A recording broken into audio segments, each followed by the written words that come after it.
I want to start by saying something nobody seems to believe when I first tell them. I didn't know. That's the thing people keep getting wrong when they write about this. They act like I must have suspected something, like there were signs I was ignoring, like I was playing some long game or angling for something. I wasn't. I'm a transit coordinator. I eat the same lunch at the same table 6 days a week. I have a subscription to 3 different coffee blends from the Kepler Roastery on level 4.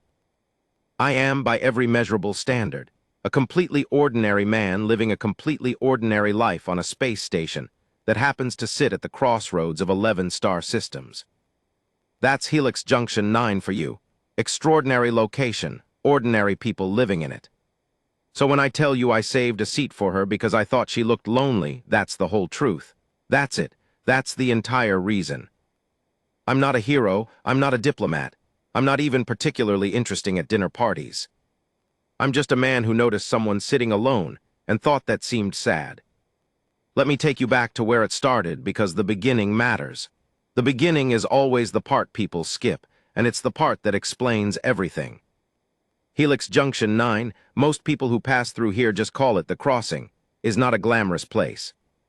I want you to understand that before I describe it, because if you've read any of the galactic tourism brochures, you've seen the photographs they take from the upper observation deck during the nebula season, when the Voss cloud formation turns the viewport into something that looks like a painting.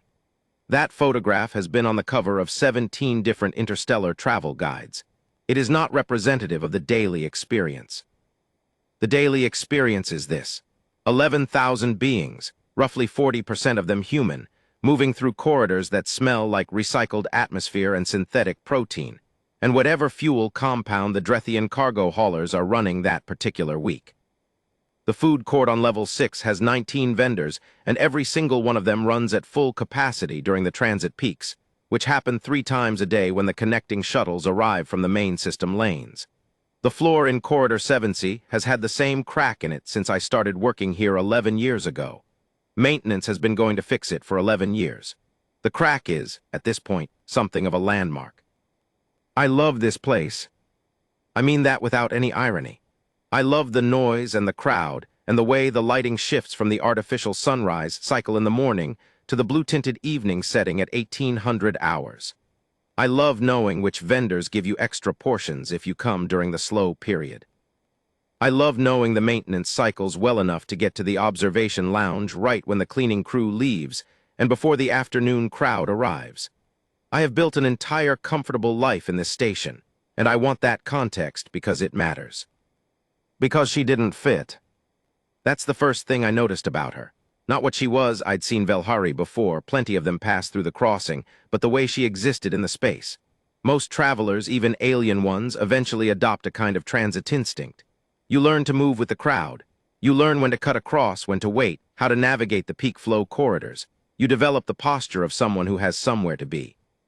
She didn't have that posture. She moved like someone who had never been in a hurry in her life and had decided without particular regret that she wasn't going to start now. Which sounds like it would be annoying, and in the crush of the morning peak, moving slowly is a social crime at the crossing, but somehow it wasn't. People just moved around her. Not with irritation, more like the way water moves around a stone in a stream, automatically, without resentment. I noticed that first, before I noticed anything else about her. The second thing I noticed was that she always sat alone. Now the Velhari, and I say this with full respect, because they are an ancient and sophisticated people. The Velhari have a reputation in transit hubs for being, to put it generously, selective about their company. They are tall, luminescent in certain spectrum light, and they carry with them a cultural formality that humans often read as coldness. Most Velhari traveling through civilian transit hubs stay in the premium lounges, or they travel with their own entourages, or they, and this is the most common one, make it unmistakably clear that they are not interested in conversation with the transit-grade beings around them. This one sat in the public food court on level 6. Every morning, at the same small table near the viewport with the cracked tile 2 steps to her left that everyone navigated around out of habit. The table had 2 chairs. She always sat in one. The other was always empty. Nobody sat with her. I watched it for 3 days before I understood why, and even then I couldn't have explained it in scientific terms. It was just something in the way she held herself. Not threatening. Not unfriendly, exactly. More like she existed in a slightly different frequency than everyone around her, and sitting down next to her would feel like interrupting something private. On the third morning, I watched a family, human, 2 kids, tired parents carrying too much luggage, scan the crowded food court for a place to sit. Every table was full. The table next to hers had 1 seat available. The other table nearest to her was fully open except for her. The parents looked at the open seats. They looked at her. They took the family to stand against the wall and eat, standing up rather than sit at the empty table. I thought about that for the rest of the day. I don't know what made me decide. I genuinely can't tell you there was a big dramatic moment of internal monologue where I weighed the options. I think it was simpler than that. I think I just thought it seemed unnecessarily lonely, a being sitting alone every morning while a whole crowded station moved around her like she wasn't there. And I had a lunch break, and the table was there. So the next morning, I set my coffee down on the table across from her, pulled out the chair, and sat down. She looked at me, and I want to describe this carefully, because I've been asked to describe it about 30 times now, and every time I try, I feel like I'm not quite getting it right. Velhari eyes, not all species see color the same way humans do. I know this, I've worked transit for 11 years. Velhari eyes have a double iris. There's a primary iris that functions like a human one, and then a secondary ring inside it that reacts to different stimuli. In certain emotional states, the secondary ring illuminates, softly, like the way bioluminescent creatures glow in deep water. When she looked at me, her secondary iris was not illuminated. That was the baseline. That was what I was working with. She looked at me with the patient, slightly remote expression of someone who had seen a great many unexpected things in their life, and had developed the capacity to observe new unexpected things without reacting to them immediately.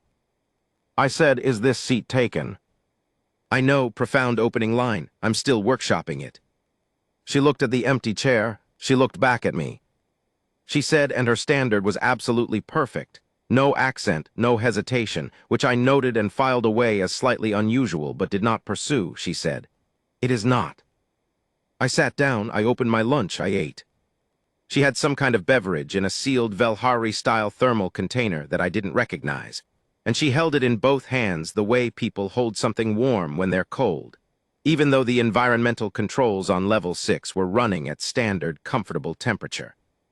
We didn't talk for about 4 minutes. Then she said, "You are not afraid of me." I thought about it. "No," I said. "Most humans who approach this table reconsider," she said, "at close range." "I noticed," I said. "I thought that seemed like it might get old." She considered this. Her head tilted very slightly, the way birds tilt their head when they're processing something unexpected. "It does," she said. "Get old." And then we went back to our respective food and drink, and I finished my lunch, and I said, "See you tomorrow," when I stood up to leave, mostly out of habit, the way you say it to anyone you've shared a table with when the interaction was pleasant. She said, "You will." And I didn't think anything of it. Her name was Vi. That's what she told me on the second day, when I set my lunch down at the same table and she'd already arrived, which meant she'd gotten there first and hadn't moved to a different table. I took that as a positive sign. "Marcus," I told her. "Marcus," she repeated, the way someone tries a word in a language they know but haven't spoken recently, making sure the shape of it fits right. "It's a pretty old name," I said. "Roman human. From Earth's classical period." "I know the Romans," she said. "They were effective." Which was an interesting way to describe one of Earth's ancient civilizations, but I let it go. We talked a little more that day, not deeply. Not the kind of conversation where you'd expect to find anything particularly meaningful. She asked about the transit patterns at the crossing, what the peak hours were, which corridors were fastest during the morning surge. I told her. She listened in the way people listen when they're actually filing information, not just being polite. I asked her where she was from, in the general way you ask a traveler, expecting a system name or a transit point. She paused just for a second. "Far away," she said. I nodded. A lot of people come through the crossing without wanting to discuss their origins. Privacy is not just a human concept. I didn't push it. What I did notice, And again, I'm just being honest about what I observed was that the people who passed near our table moved differently. Not in an obvious way, not like they were intimidated or even consciously aware of it. But the little adjustments people make in crowd navigation, the micro-decisions about which path to take, which table to pass near, something about the proximity to her seemed to affect those calculations. The paths curved outward slightly. The noise of the food court seemed, in some way I couldn't quantify, slightly more muted in our immediate vicinity. I figured it was the Velhari thing, aura of formality. Species-specific presence cues I wasn't wired to fully decode. I figured wrong, but I didn't know that yet. By the end of the first week, I had learned her name and approximately nothing else concrete about her. But I knew the texture of her, if that makes sense. I knew the way she held her thermal container. I knew that she didn't like when the maintenance drones ran too close to the level 6 food court at morning peak, because they generated a particular low-frequency vibration that she found uncomfortable. And she'd mentioned it once with the same matter-of-fact tone you'd use to say you don't like pepper on eggs. I knew that she watched the crowd the way someone watches a complicated piece of machinery, not with wonder, not with disdain, but with the deep, patient attention of someone who has spent a very long time understanding how things work.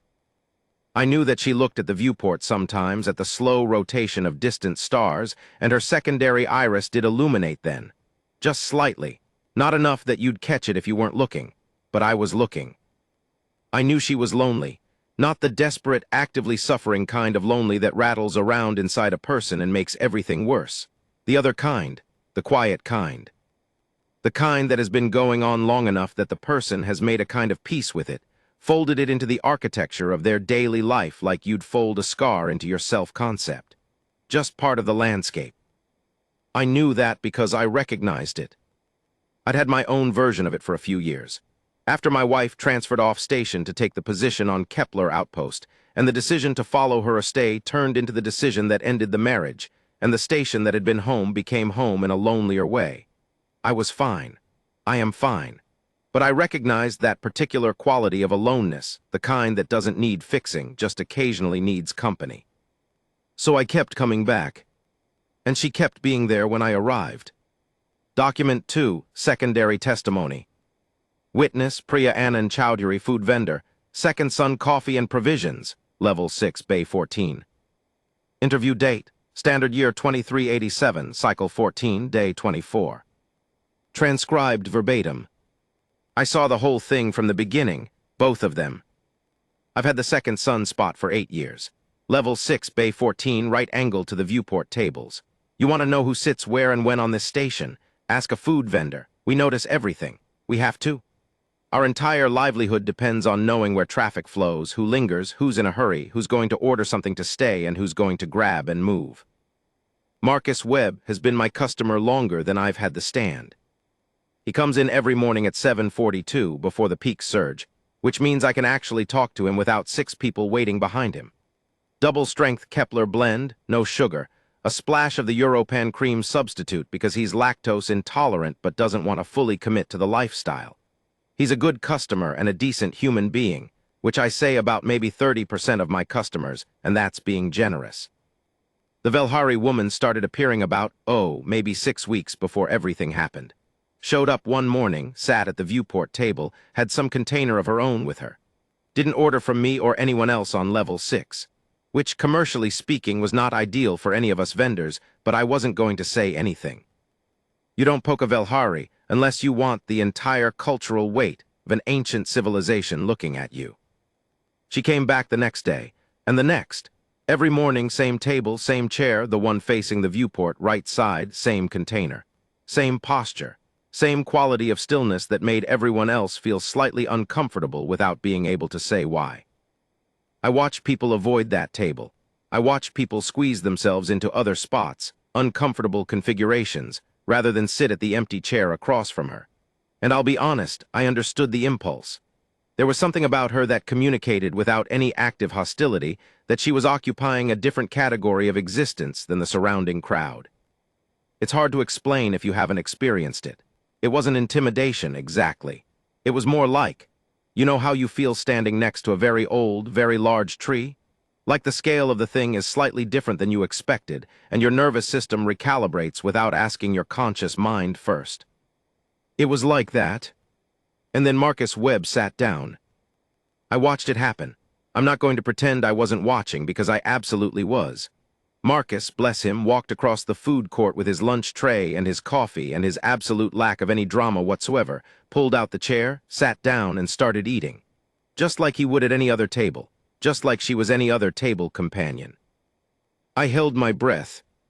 She looked at him, he didn't flinch. And then they both just ate. I let out the breath. Here's the thing nobody talks about when they tell this story.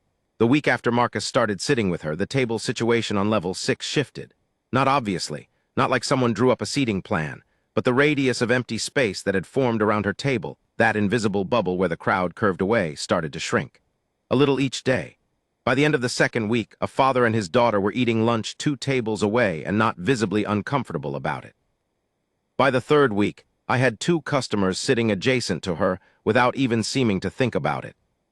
She didn't do anything different. I want to be clear about that. She didn't become warmer, didn't start greeting people, didn't change her posture or her stillness. Marcus sat across from her every morning and ate his lunch and talked a little and came back to my stand for coffee refills. And somehow that routine, that normal, unremarkable routine, changed the energy of the whole corner. It's strange what one person deciding to sit down can do. Document 3, primary testimony continued. Witness Marcus Delano Webb. Interview date, standard year 2387, cycle 14, day 22, continued. The mornings fell into a rhythm, not one I planned, they just did. I'd get to level 6 around 7:50, grab my second coffee from Priya's stand, and go to the table. I started thinking of it as the table somewhere in the second week. Just that particular table, those particular chairs, the viewport at that angle with the slow rotation of the Voss formation if the lighting conditions were right. I started sitting in the chair that faced the food court, leaving the viewport-facing chair for her, because she arrived before me most mornings, and that was where she sat. After about the 4th day of that pattern, I caught her looking at the chair when I sat down. Just a glance, nothing obvious. "I didn't want to take your spot," I said. She looked at me. "You mapped my preference and adjusted without asking." "Is that weird?" "No," she said. "It is considerate." She said the word considerate with a slight weight to it, like it was a word she was choosing precisely rather than reaching for the nearest available option. I didn't know what to make of it at the time. I filed it in the growing category of things about Vi that were distinctive but that I didn't want to push on.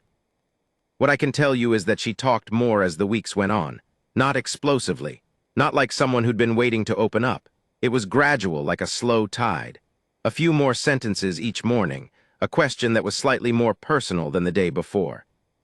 She asked me about my job, really asked, the details of it, the logistics, what a transit coordinator actually does day to day, how you track the movement of 11,000 beings across a station of this complexity. I told her. She asked intelligent follow-up questions.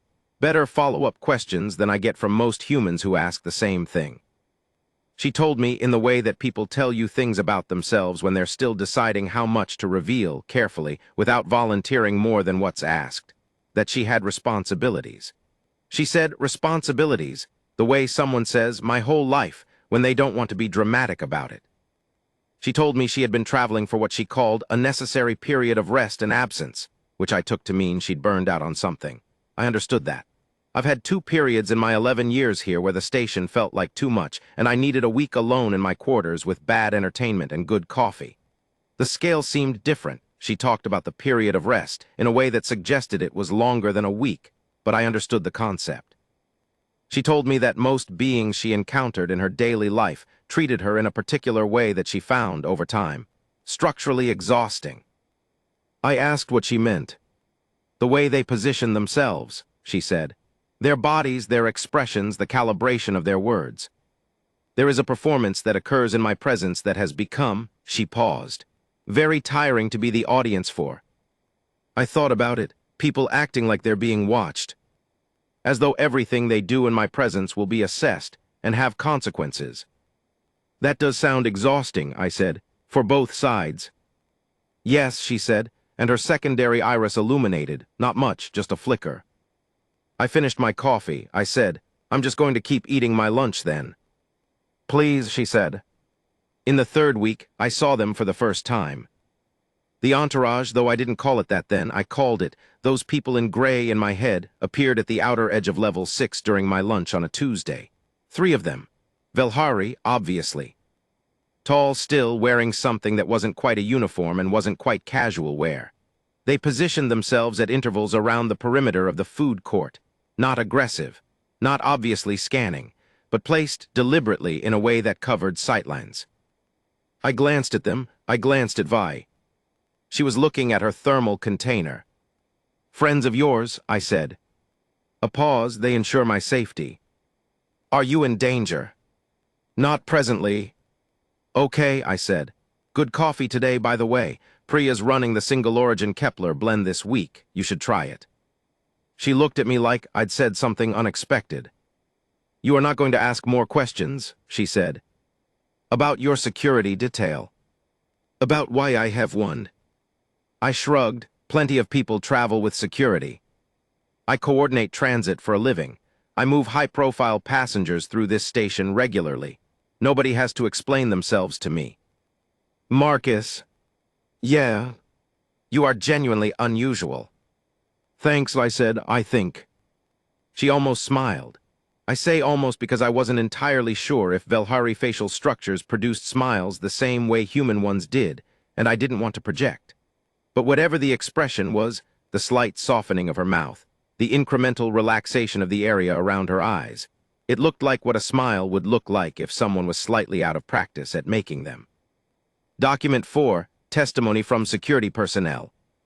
Witness, Commander Threlvas Anari, Lead Security Coordinator, Velhari Diplomatic Detail 7. Interview date, Standard Year 2387, Cycle 14, Day 28. Note, testimony given in Velhari Primary and translated to Standard by accredited interpreter. Minor translation notes indicated in brackets. My first observation of the human Marcus Webb was on Day 4 of her Serenity's translator's note. A formal honorific, equivalent civilian approximation would be, Her Majesty, stay at Helix Junction 9. I am trained to assess threat parameters in civilians. This is not a simple process. Threat potential is not merely physical. For someone of her Serenity's standing, the more significant threats are informational, political, and reputational. A being who recognizes her Serenity and communicates that recognition to others represents a potential security disruption. A being who does not recognize her Serenity but observes her with unusual attention also represents a potential risk category. Marcus Webb did not fit either profile. He sat down with the expression of a man doing something ordinary, eating his food with the attention of someone who was not performing his ordinariness, asked a simple question about the chair, and then proceeded to eat in the manner of a being who had no particular agenda beyond the consumption of his meal. I ran an immediate background check. Transit Coordinator, 11 years station tenure, no criminal record, no political affiliations of note, no prior contact with Velhari officials at any level, one dissolved marriage, a coffee preference that was apparently well known to local vendors. Not a threat, not an opportunist, apparently just a man who found the empty chair. My protocol required me to monitor the interaction. I would be failing in my duty if I didn't tell you that we discussed whether to move her Serenity to a different location after his first approach. The argument for was straightforward. An uncontrolled variable had introduced himself into her Serenity's daily routine, and uncontrolled variables are, by definition, risk factors. Her Serenity did not wish to move. This was her choice to make, and I respected it. But I watched Marcus Webb every morning for 2 weeks before I was comfortable saying that my assessment was correct, that he represented no threat, that he was exactly what he appeared to be. What he appeared to be was a man who had decided that someone was sitting alone too much, and had done something about it. I will admit, and I am including this in my testimony because I believe it is relevant, that I found this difficult to categorize. In 11 years of service, in 4 planetary postings and 2 deep space assignments, I had never observed a civilian spontaneously integrate himself into her Serenity's proximity out of what appeared to be nothing more complex than social consideration. The beings who approach her serenity almost always want something, even when they don't know they want it. The wanting is baked into the approach. The excitement, the performance, the carefully calibrated behavior of a being in the presence of someone whose approval could change their life. Marcus Webb brought his lunch. I had no protocol for that. Document 5, primary testimony continued. Witness Marcus Delano Webb. Weeks 4 and 5, things shifted again, not dramatically, just the texture of the mornings changed. She started asking me personal questions, not intrusive ones, more like someone learning a subject they hadn't previously studied. She asked me about the station, what it had been like when I first arrived, whether I'd loved it immediately or needed time. I told her about the first week, the culture shock of 11 different species worth of noise and smell and crowding, and then the day it clicked, the day it stopped being overwhelming and started being home. She listened to that with real attention. She asked about the crack in the tile 2 steps to her left. I told her it had been there for 11 years and became a small legend.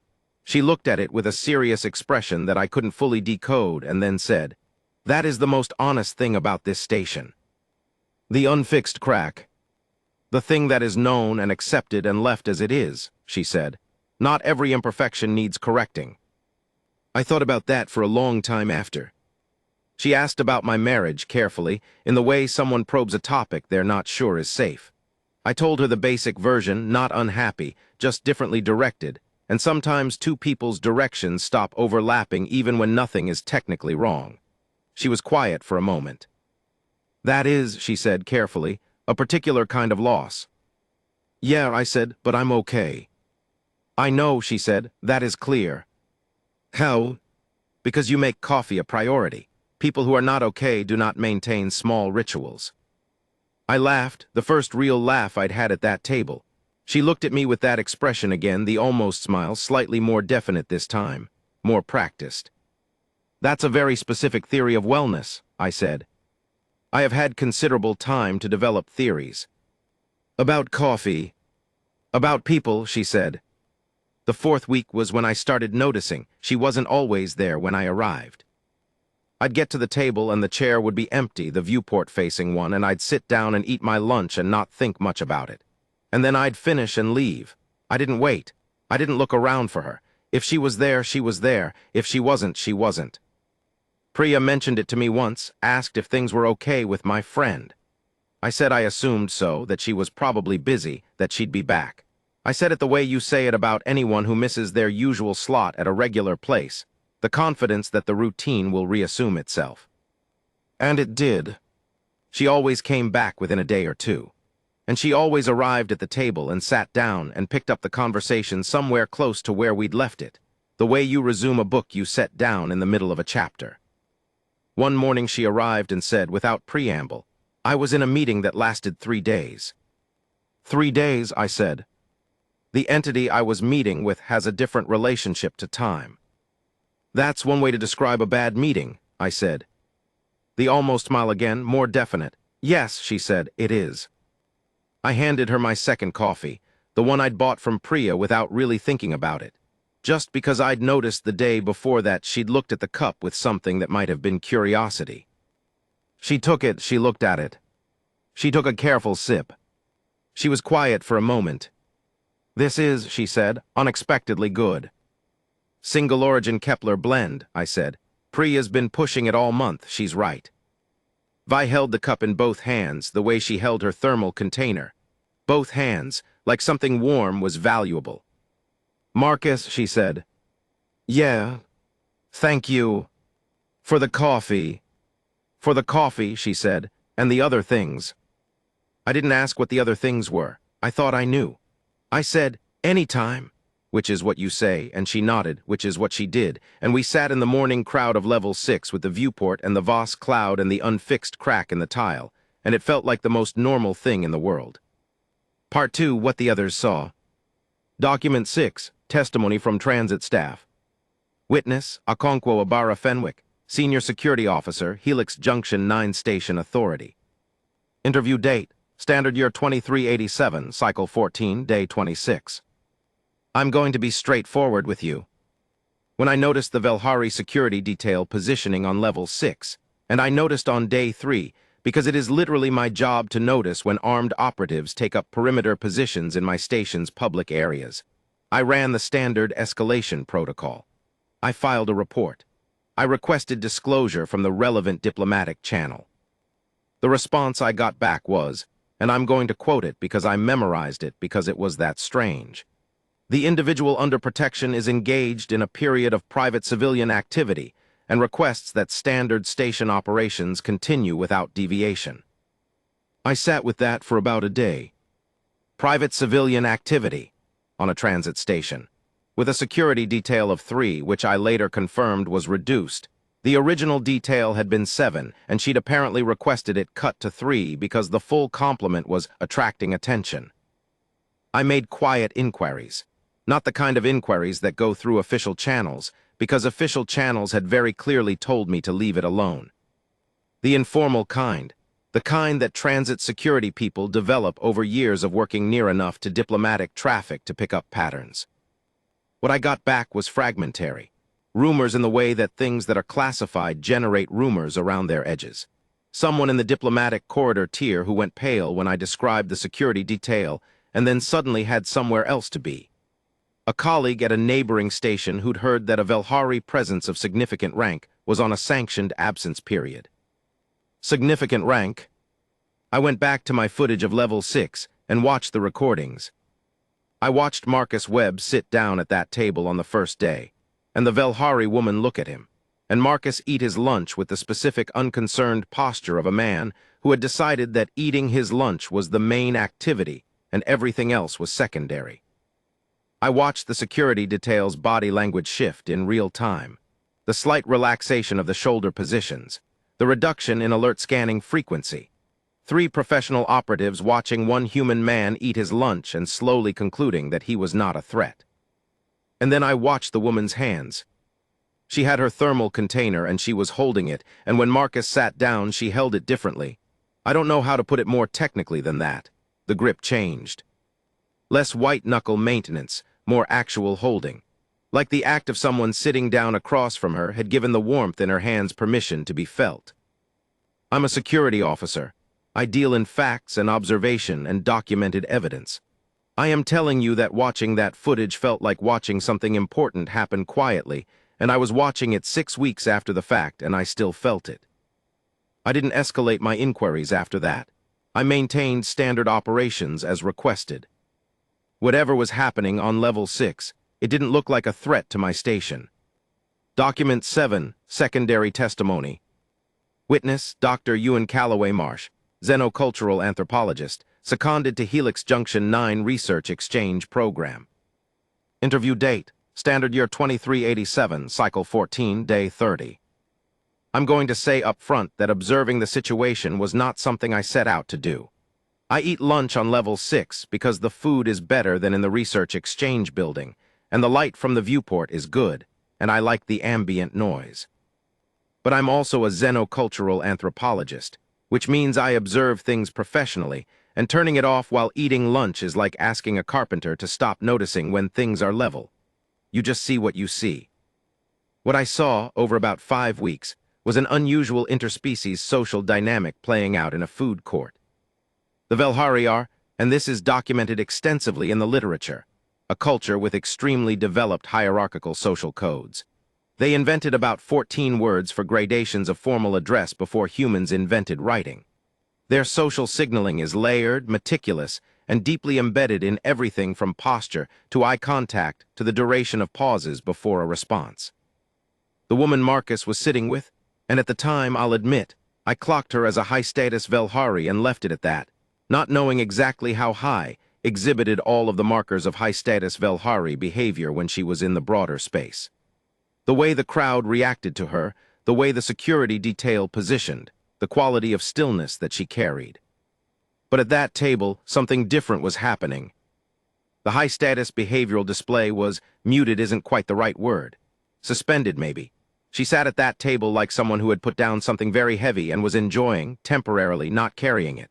The formal posture was present but less weaponized.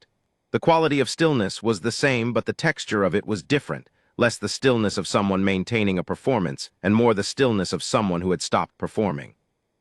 And the reason, as far as I could observe, was entirely Marcus. Here's what Marcus was doing, analyzed through a xenocultural lens. Nothing. Exactly, precisely, nothing except having lunch and talking like she was a colleague or a neighbor or anyone else he might have shared a table with. No adjusted behavior. No performance of ease, which is its own performance, and Velhari can absolutely detect it. They have extensive social technology for detecting social performance. Just actual ease, actual casualness. That is, to a high-status Velhari, extraordinarily rare. Possibly, depending on her rank, which I didn't yet know, unprecedented in her daily life. I kept observing, not intrusively. I was eating my lunch too. What I saw was a fascinating and quite moving example of how social normalcy, offered genuinely and without agenda, can constitute a form of intimacy that more deliberate overtures cannot create. Marcus didn't try to make her comfortable.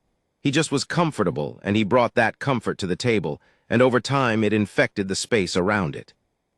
I've written about this in a paper that is currently under review. I won't say more about the professional dimension. But personally, watching it happen was one of the more quietly affecting things I've seen in my career. Document 8, Primary Testimony Continued. Witness Marcus Delano Webb. The day before everything changed, it was a morning like all the others. I mean that. I need you to know I mean that. The day before turned out to be the last ordinary morning, and it was exactly that, ordinary. Priya's stand was running a new blend she'd imported from one of the Kepler agricultural cooperatives. The maintenance drone went a little too close to level 6, and Vi did her thing where she held perfectly still and radiated a subtle frequency of displeasure that sent the drone rerouting without anyone touching a control. I'd seen that happen 3 times, and every time I had to work to keep my expression neutral, because I was very close to asking her about it directly, and I'd developed the instinct to let her choose what to share. We talked about the transit schedule. There was a major route opening on the outer Kepler run. I'd been coordinating the logistics for 6 months. And she asked me how the planning process worked, who made the decisions, how human and non-human transit authorities negotiated the operational details. I explained it. She asked good questions. She had a way of asking questions that revealed she already understood more about the subject than she was letting on. So the question was really about testing her understanding rather than acquiring new information. I recognized this after a few weeks. I'd started enjoying it, the puzzle of figuring out how much she already knew.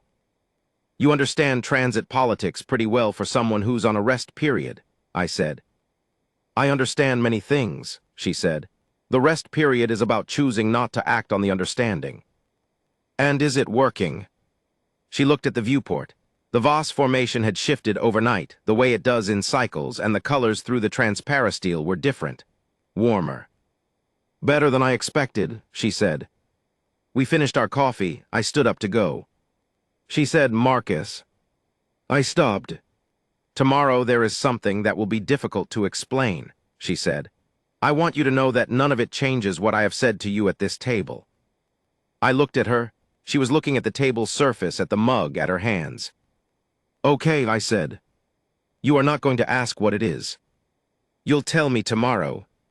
She looked up. Yes, she said, I will. I went back to work and spent the afternoon coordinating manifest discrepancies on the outer Kepler run and did not think much about it, which is what I said before and what I'm saying again, because I need you to understand that this is true.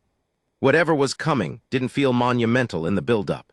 It felt like a Tuesday. Part 3, the disclosure. Document 9, primary testimony continued. Witness Marcus Delano Webb. I knew something was different when I came around the corner to level 6, and the security detail was not 3 people. It was 19. I stopped walking. 19 Velhari operatives positioned across the entirety of level 6 in a configuration that was clearly deliberate and clearly comprehensive. They weren't in the food court vendors. They were in the open space, the walking areas, the perimeter. And they weren't wearing the quiet gray of the detail I'd gotten used to. These ones had something on their uniforms, not quite a badge, more like an integrated insignia, something that glowed slightly in the blue morning light cycle. Every other being on level 6 had processed the situation and made the instinctive decision to be somewhere else. And Helix Junction was not a small station. So, somewhere else had enough options that level 6 had gone from its usual 750 organized chaos to something approaching quiet. Approaching quiet except for the particular sounds of a space station that never fully stops. The ventilation, the distant thrum of the docking systems, the low-frequency hum of the environmental controls. But the human and alien crowd noise that usually filled the space was gone. And at the table, alone, facing the viewport, was Vi. I walked across level 6. I was very aware of the 19 security personnel tracking my approach. Not moving, not intervening, just tracking. I was aware of it, and I kept walking because the alternative was to turn around, and I didn't want to turn around. I sat down. She was wearing something different. Not dramatically. It wasn't a robe or a crown or any of the ceremonial imagery that I had seen in news footage of formal Velhari diplomatic occasions. It was more like the clothing she usually wore had been recalibrated, more structured, more precise in a way I couldn't fully articulate. Her secondary iris was illuminated, both layers of it, the primary iris and the inner ring both active. It made her eyes look like something you'd see in deep water, bioluminescent, complicated. "Morning," I said. "Marcus," she said. I looked around at the security detail. "More people today," I said. "Yes." "Okay," I opened my coffee. "You said there'd be something difficult to explain." "I did. Do you want to start, or should I pretend nothing's different and eat my lunch?" She was quiet for a moment, and then she said something that I have been asked to repeat exactly many times in many contexts, so I'll repeat it here. She said, "My name is not Vi." I looked at her. "Vi," she said, "is a shortened form of my public designation. My full name by title and lineage, is Varia Salantha Voss of the House of Voss Elhari, Empress of the Velhari Sovereign Continuum, 17th of the line, Keeper of the Endless Compact, and 8 other formal titles that I won't subject you to." The ventilation hummed. A docking system cycled somewhere below us. The crack in the tile was 2 steps to my left. "Okay," I said. She looked at me, both layers of her iris very bright. "Okay," she said. I looked at the security detail, I looked at her, I looked at my coffee. "Okay, yes, that's a significant set of names." "The Velhari Sovereign Continuum," she said carefully, as though she wanted to make sure I was understanding the scale, "encompasses 47 star systems. I am responsible for the governance and welfare of approximately 9 billion people." 9 billion. Yes. I thought about this. "And you've been sitting in a food court on level 6, I said. "Yes." Drinking Kepler blend coffee out of my cup. "I found it genuinely good," she said. "I know you did." I set my coffee down. "How long have you been not Vi?" "My name has always been Varia. Vi is simply she paused, what I allowed myself to be for a time." "How long 63 days. I counted. 63 days was almost exactly when she first appeared on level 6. The whole time. "Yes. And the rest period." "The Empress of the Velhari Sovereign Continuum," she said, with a slight flatness that I recognized as the vocal equivalent of a complicated feeling, "required a leave of absence. This was considered highly unusual. It was ultimately permitted. The Outer Systems Treaty negotiations created a 3-month window in which my physical presence at official functions was not absolutely required." "And you picked here?" "Helix Junction 9 is a crossroads," she said. 11 systems, every kind of being passes through. I wanted to be somewhere I could see the scope of what I govern in a form I was not being responsible for. I wanted to see it. I looked at the viewport, at the stars. "Did you," I said, "see it?" "Yes," she said, "and other things I did not expect." We were both quiet. "Marcus," she said. "Yeah. I have spent 41 years as an Empress. In that time I have had many interactions with many people. Most of them were calibrated, performed, calculated." She held the coffee cup, both hands. "In 63 days I have had more honest conversation than in the preceding decade." I didn't know what to say to that, So I said what I would have said to anyone who told me something like that. "That's a lot of time to spend alone," I said. Her secondary iris flared, brighter than I'd seen it. Both layers at full illumination, and the light of it was extraordinary, like something between dawn and deep water. And I was human enough and stupid enough that my first thought was that's beautiful, and my second thought was that I probably shouldn't say that out loud given the 19 security personnel and the 9 billion subjects and the 47 star systems. "Yes," she said. Her voice had a different quality, not quite rough, but like something slightly unsteady in it, something that had been held very still for a long time and was considering, carefully, what it would feel like to move. "It is." Document 10, Secondary Testimony. Witness, Commander Threlvas Anari, Lead Security Coordinator. I was present for the disclosure. This is my official testimony of what I observed at 7:54 hours, Standard Year 2387, Cycle 14, Day 21. Marcus Webb approached the table after observing the expanded security configuration. He did not hesitate.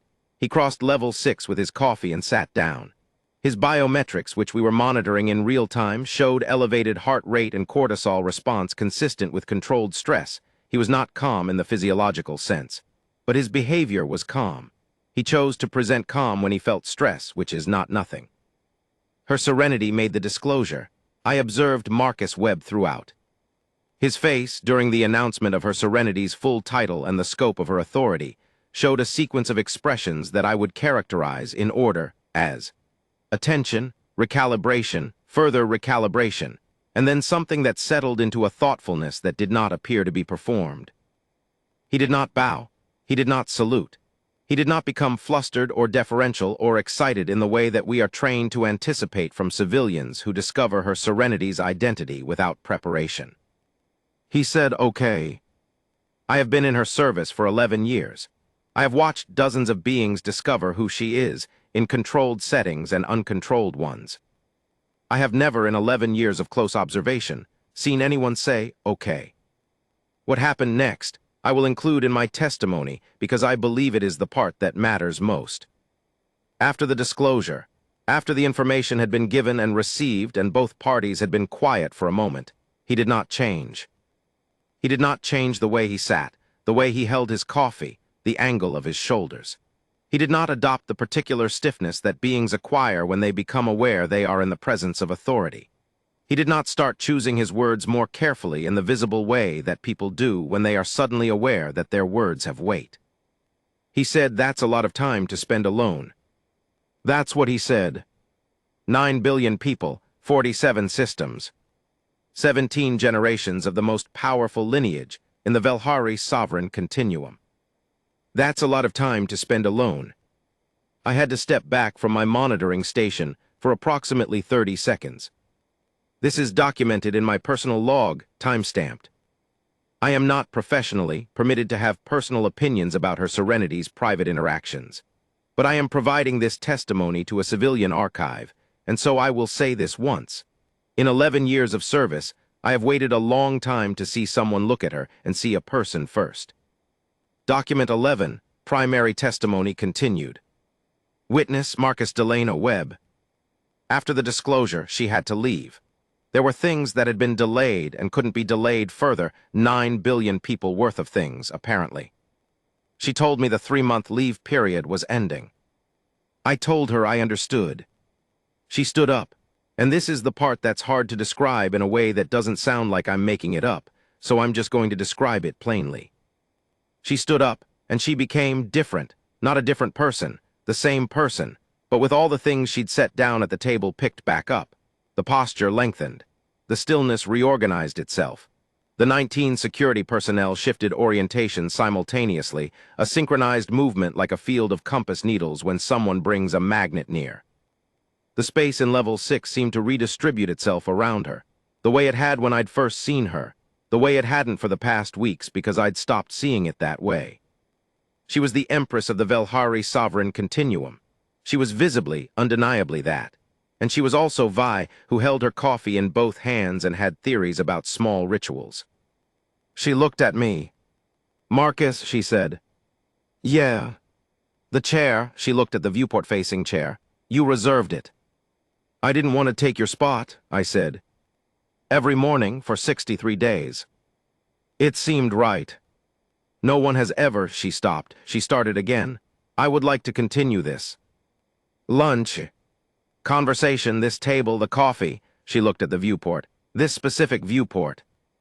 The Voss Cloud, I said. Same as your name. The continuum takes its name from it, she said. It is the oldest continuous navigational reference in the outer systems. They named us after the stars, not the other way around. Oh, I said, I didn't know that. There are things I can tell you, she said, if you would like to know them. I think I'd like that, I said. She nodded, the formal nod of someone aware that the movement carries weight. And then quieter the other nod, the one from breakfast. I'll save the chair, I said. I know you will, she said. And she left, all 19 security personnel moving with her, reconfiguring around her departure, and the level 6 food court redistributing itself back into its normal chaos, as though it had been holding its breath and only just remembered it could breathe. Priya came out from behind her stand and stood next to me. We both watched the empty table.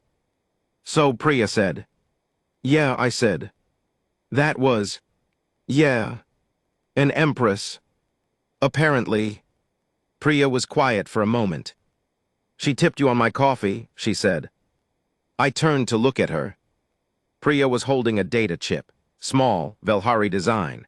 Came through the payment system this morning, anonymous, but the encryption signature is, she paused. It's not from anywhere near here. I looked at the data chip. "How much?" I said. Priya named a number. I sat back down at the table. "Per cup," Priya said. I sat down at the table for a long time.